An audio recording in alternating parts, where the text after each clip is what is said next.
and educate you, maybe. Is that a guarantee? No guarantees. So, first of all, it's good to be here. Good to be back here, I should say. I first came to OpenNet 2 years ago. The same venue. That was my first real exposure to the OER world. So I'm happy to still be here doing it. I'm going to tell you a bit about the project that I work on at Open University. This is the structure presentation, and I'm going to be talking mainly about one aspect of the project, which is the way that we are curating and assembling the evidence that we find about the impact of open educational resources. Come in, please, and close the door. Thank you. So, a bit of background to start with. First of all, about me. I work as an educational technologist, but my training is in philosophy, so that's how I started out. I'm currently based at the Institute of Educational Technology, which is in the UK, the Open University. There's a link there. My slides are already online. You can find them on Twitter if you want to find out more about me and what I do. A bit about the Open University for those who might not be aware. It's Europe's largest distance education institution and the foremost provider of degree-level education to mature students, disabled students and working people. FutureLearn was mentioned earlier. We don't have much to do with FutureLearn in the work that we do, but that's one of the things the Open University is involved with. About the project that we work on specifically, we're funded by the... Can you speak up just a little bit, Rob? Yeah, sure. So, OER Research Hub is funded by the Hewlett Foundation for 2 years. We're currently at the end of year 1. We have 4 researchers working full-time, led by 2 professors and some other staff. The real challenge that we're faced with is trying to build the most complete picture of the impact of OER. And a lot of the research that takes place, as I'm sure you're aware, is taking place kind of in isolation. It's not linked up into one big method, into one big system of evaluation. So part of what we're doing is to try and find the evidence where it does exist and concentrate that into one place with a framework that helps us to make sense of how it all fits together. We have a collaboration model, which I'll talk about in a second. So we work in collaboration with a number of different OER movers and shakers, and we try to work with them to support what they're doing, but also to get data from them that will help the whole OER movement to make sense of itself and what it's doing. So if you want to have a look at the website, it's oerresearchhub.org, and feel free to do that now if you're that curious. So the collaboration model we have, we work in what we call 4 sectors, although technically only 3 are actually sectors. So we work with schools, K-12 level. We do work with community colleges and at college level outside the USA. We also do work with higher education. And the 4th non-sector is informal learning. So trying to understand what's happening off the grid, outside of formal courses. How do people use Wikipedia, for example? How do they use resources like Khan Academy, Saylor Foundation? And how does that feed through to formal education? So here you can see some of our first wave collaborators. Some of them are in the room, so I hope it's all working out well for you guys. This is a fuller picture of some of the people that have come on board since, as well as the original collaborators. I won't go through them all one by one because there's quite a few of them. Again, if you have a look on the website, there's more information there about the collaborations. We operate with a kind of an ongoing and inclusive collaboration model. So we're always bringing new people in, trying to encourage more data sharing, more openness, with the idea that we can create a more robust evidence base for everyone to use. So, what do you reckon this picture might be supposed to represent? See, I'm not sure how well this travels regionally sometimes. Is it the early work of Jeanette Winterton? Yeah, well, that's a good one. Yeah. That's probably not going to be understood by most people. It's a joke that cheap people It's a bit British. So anyway, apples and oranges. Partly the challenge that we have is that we're taking evidence and findings from different countries, different sectors, and different contexts, and trying to draw some sort of general conclusions about OER. And that's kind of something that you just have to live with, I think, with this kind of research. You can call it non-experimental research, is one way of looking at it. But you can call that the problem of incommensurability, if you're a philosopher. So how do we actually make these things comparable to each other? Or how do we recognize the limitations? A second kind of problem, which doesn't really have much to do with an orange, but I thought, well, I've got two fruits, is to do with the granularity. So when we find a piece of evidence, how are we able to say, this piece of evidence has roughly the same weight as this piece of evidence? And again, it's kind of something that we have to live with in terms of trying to make sense of the big picture. You've got to make some concessions, basically. The way that we kind of make it all hang together is through 11 research hypotheses. So these are the things that we're looking at in the project across the different sectors and in the different countries. And again, I won't really go through all of them, but I think it's fair to say these are the kind of claims that people make about OER, certainly about the potential of OER. So, does it improve access to education? Does it save money? If so, for whom? Does it encourage people to move from informal learning to formal study? So they're quite commonly raised, these points. And we're trying to use these as, if you like, the sort of the glue that can hold together all the different diverse data sources that we're looking at. Again, they're on the website if you want to have a look. So now moving into the more specific part of the presentation. Why are we doing what we're doing? So effectively, there's a recognized need for an evidence base that people, especially advocates of open education, can make use of by going to the decision makers in their institution, going to their colleagues and saying, this is the evidence that suggests we should be moving in this direction. Because it's very easy for the conversation to stop with, well, why should I do that? You end up falling back on a sort of normative argument. It's the right thing to do. It just seems like it's more morally justified for us to do this than to go down the road that we've been going down. So partly we're trying to provide this evidence base for the community, but we're also using the community to try and build it. So we're working with people who've already got some research, they've done some evaluations, they've got a sense of what's going on, they know what the barriers are in their institution.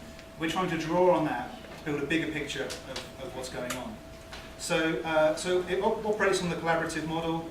It's a framework which enables us to compare disparate evidence types from different sectors and make a claim about them, basically. And even if the claim ends up not being justified, well, you can say, look, you just can't compare this and this. Okay, we've at least provided a framework for that kind of conversation to start off with some sort of specificity. So, two things I want to mention briefly that fed into this work. One is the UNESCO Mapping Project. Susan D'Antoni was the main person behind this. And identified a way of mapping OER initiatives, so not exactly what we're doing, but they're trying to say, these are all the things that are happening around the world. These are the things that are happening near to you. These are the people you could be connecting with. And she recommended that there would be a kind of centralized quality control on this. So it's not an entirely open system, because you want to make sure that the people who are in there are the right kinds of people, the right kinds of organizations. Second project that's relevant is the OLnet Evidence Hub. I worked on the OLnet project towards the later part of it. And in this version of the Evidence Hub, it was primarily about trying to structure debate and discussion by identifying the relevant projects, the relevant claims, counterclaims, the problems people were faced with, the solutions. So it's a kind of discourse supporting way, it's kind of collective intelligence model, basically. But if I give you a look at the model that was used for that, and I put a lot of information into this system. Believe me, breaking everything down to this level of granularity really was a bit of a barrier to getting people to engage with it, because often you'd be filling in 6, 7, 8 forms just to get you one point that you wanted to make. So part of what the thinking behind what we're doing is to make this much, much simpler. So, I don't know if you can read this at the back. These are just some of the things that have gone into the design. So we need to filter, we need to take different kinds of evidence, some of which have this incommensurability problem. We need to be able to map We need to make sure that the user interface is well, usable, and we need to understand when we put something into this evidence base, which claim is it relating to, and is it supporting that claim or detracting from that claim, rather than just someone thinks this is important, so let's put it in. Any guesses for KISS? Keep it simple, stupid. Keep it simple, stupid. So this briefly is how an entry within our evidence base works. Title, if you like, that's almost like the tweetable version. The copy, which is where the argument is made, can be text. It does support embedding of YouTube and other multimedia content. So where there is evidence, we can just put it straight in. Which hypothesis it relates to, whether it's positive or negative, where in the world it is, which sector it relates to, and where you can find it online if you want to check it out for yourself. A brief word about the development. We're using a customized version of WordPress in the end.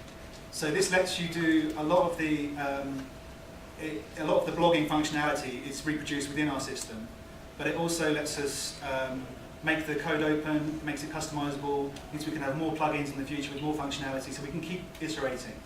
And our developer, who deserves a little shout out, Martin Hawksey, I believe he's available if you need work done. He's very good. And the project code is on GitHub, so other people can make use of this. Something else is also worth saying. All of our data that we collect, we're aspiring to release on an open license.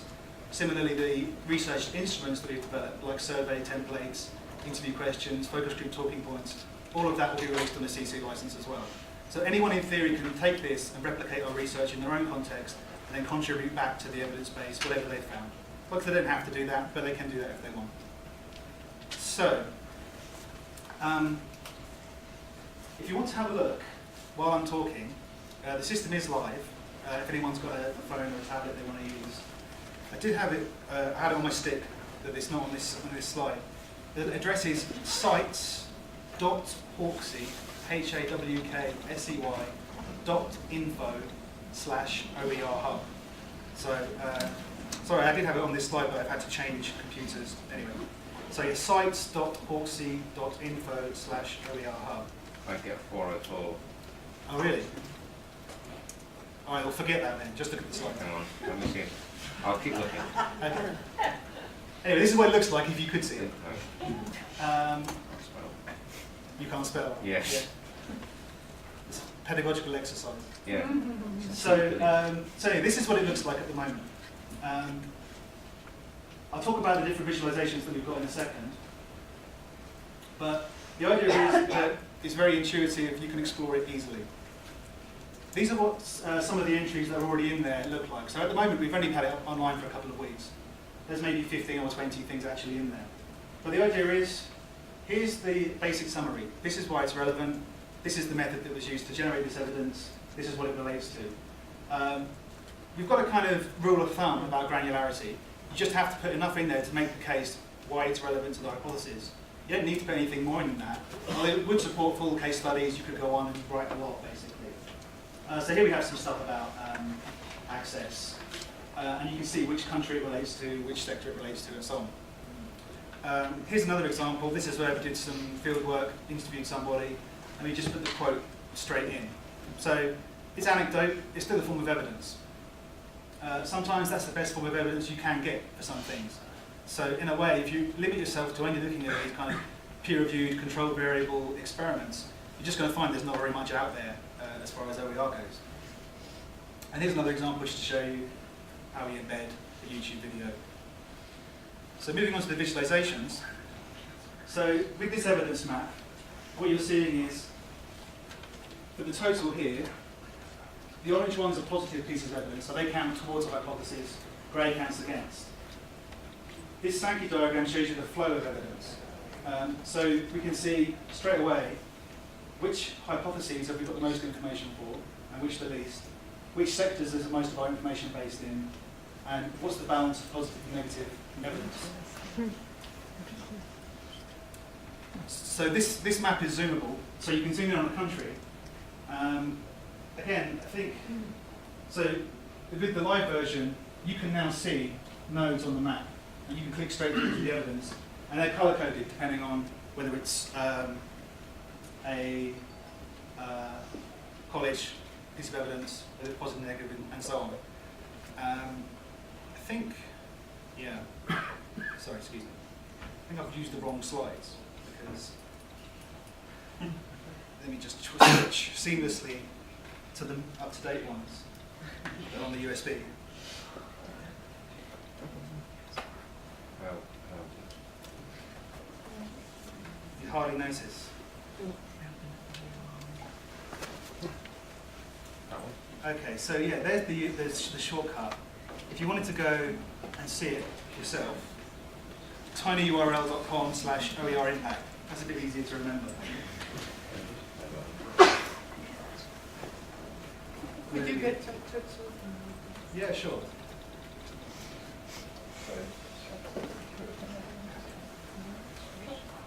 tinyurl.com/OER impact, all one way.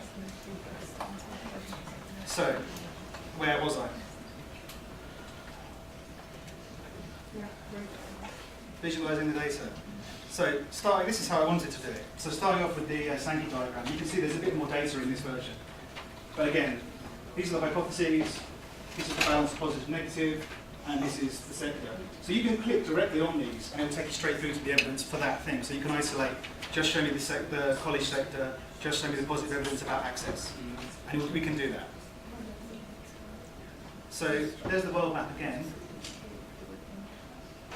This is what it looks like if you zoom in on the country, which you just do by clicking. So you can see those nodes are on the map already. So you can just click straight on them and show me, okay, I just want to see what's near me, what's happening in the school sector, for example. So there's also a second map, which is more detailed. This has the full zoom functionality of Google Maps, so you can zoom right in. And you can see up here the filters are a bit easier to access. So you can just show me the college sector, just show me whichever hypothesis. You can also, on this one, map projects. So you can say, just show me the projects, nothing else. One thing I want to do with this one is policies. So you can say, just show me the policies, nothing else. These support pop-up bubbles. So you can just read it without having to leave the map, basically. And okay, so this one is just college evidence, which is purple in the system. So you can see how it looks when you're actually in there. We've also got this other visualization which shows you the balance of evidence for everything that's in there at the moment. So you can see we haven't put that much in there yet. Most of our stuff is still waiting to be seeded. So a couple of words about where it's going next. First of all, it's worth saying that we want other people to contribute to this, right? So if you're doing something and you found something out, it could be positive or negative.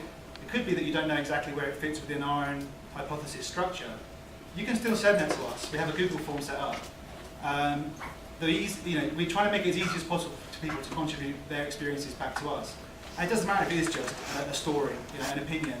I tried it and this happened, because other people are still interested in that. It's still a form of evidence. That still means that you tried something, and we can learn from that. So I encourage everyone to get involved if you can. The next phase for me will be policy mapping, but also to develop a way of presenting our own survey data. So we've been running surveys now for about 8-9 months. We've got something like 7,000 responses from students, educators, from librarians, all different sectors, all filtered by sector and by hypothesis.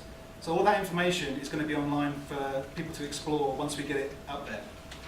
Mapping the policies. I think better API integration with other services will help us to pull in more data from other places as well. So the idea is open data can be made the most of when we're pulling it all into a framework that makes sense, which is provided by this hypothesis structure and the different sectors. So lastly, I suppose, before we have a discussion, is this idea that we want feedback on this. We'd like to know how useful it might be to you, but also we want your evidence, right? We want you to provide some sort of indication as to what's going on in your context. And we can help you to make sense of it, we can help you to contextualize it, because we've already got a massive data set, right? So we can tell you, you fit with the pattern for your sector in your country, or you don't. Or we could say, these are the kind of people having the same sort of experience as you, maybe you should talk to them. So There's another URL there, tinyurl.com/opened13. That'll take you through to a copy of these slides and also a place where you can give feedback and you can send us your data. So thank you very much for listening.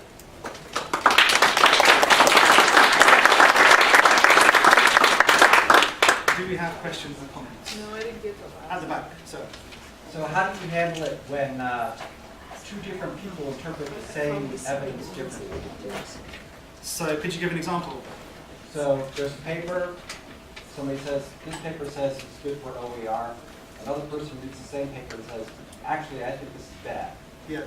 Well, I would say within our team, we've got a reasonable level of expertise about this kind of stuff. The first point of quality control, if you like, is to make sure that it meets a certain standard. If we don't agree about it, my view is that that would then be something that we just highlight as contested. So we don't just say, well, someone said it's positive evidence, so we accept it as that, or vice versa. I think we have a contested category.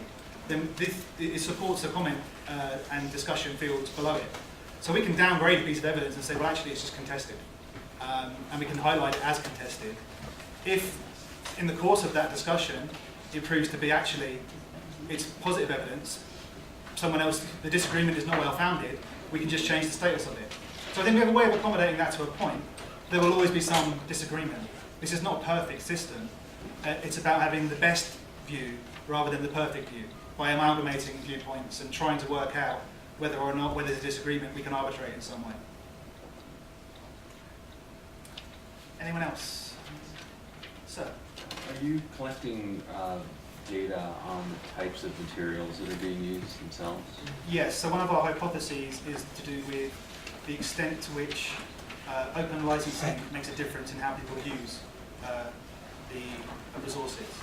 So we're looking at repository metrics, analytics. We're tying that up with survey data that says self-reporting, I use things in these ways. And we're looking for patterns, basically, with the focus being how does Creative Commons licensing make a difference, if at all, to patterns of use? Yeah, no, I meant in a different way. Okay. So what percentage of the content, for example, that's being used in an open source way actually started off as commercial content where the rights reverted back to We're not doing that. Not doing that. Okay. Yes. Do you have a plan for sustainability? Like it's grant funded right now, but after that funding runs out? More funding, hopefully. That's one solution. In theory, this system could be an online open system with no editorial control. Okay. So the problem is, as the gentleman in the back highlighted, what happens when you have these kind of disputes. You could still make that open, a voting process. So there's nothing in principle that means this couldn't be a sustainable system without any more funding.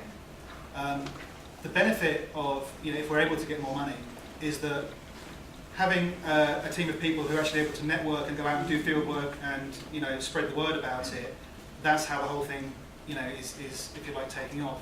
And I think it helps us in terms of the credibility of the project if we've got active researchers working on it. So, hey. Just to add and support your answer, I mean, you guys are doing a fabulous job with this, but I think an important point here is that the world needs an OER research hub. And if for some reason the funding dried up for this particular project, and we hope it doesn't, and we'll all support you to try to get more funding, but if it did, yes, it could run on its own, but because there's such a need for this type of activity, I think it's fair to say another open organization would pick it up and continue that work. And there are several orgs, Creative Commons, Wikimedia Foundation, OKFM, there's lots of orgs out there that would say, hey, this is critical. We need to have this type of activity. This would not go away. I think we wouldn't let it go away. Thank you. I think we've got time for one more. Was there one more? Someone had the hand up? Yeah. Yes. I didn't fully understand your process as far as getting these pieces of evidence to compare. I know you would like that from us as a community, but what is the process? Okay, so we have our own research program that we're doing, working in collaboration. There's a range of different things we're doing, from looking at institutional metrics, looking at pass rates, retention rates for non-OER and OER users, doing quite a lot of survey work, interviews, focus groups, these kind of things. but also looking in the literature more widely and trying to pull in what other people have been doing. So there's primary and secondary research feeding into it.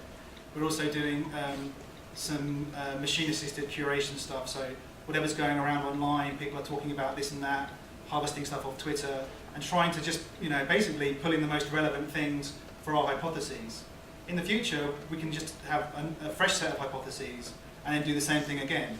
So the idea is that we have to be as inclusive as possible, because a lot of the stuff that's out there is in lots of different formats and at different levels of reliability, and that's just the nature of the beast, basically.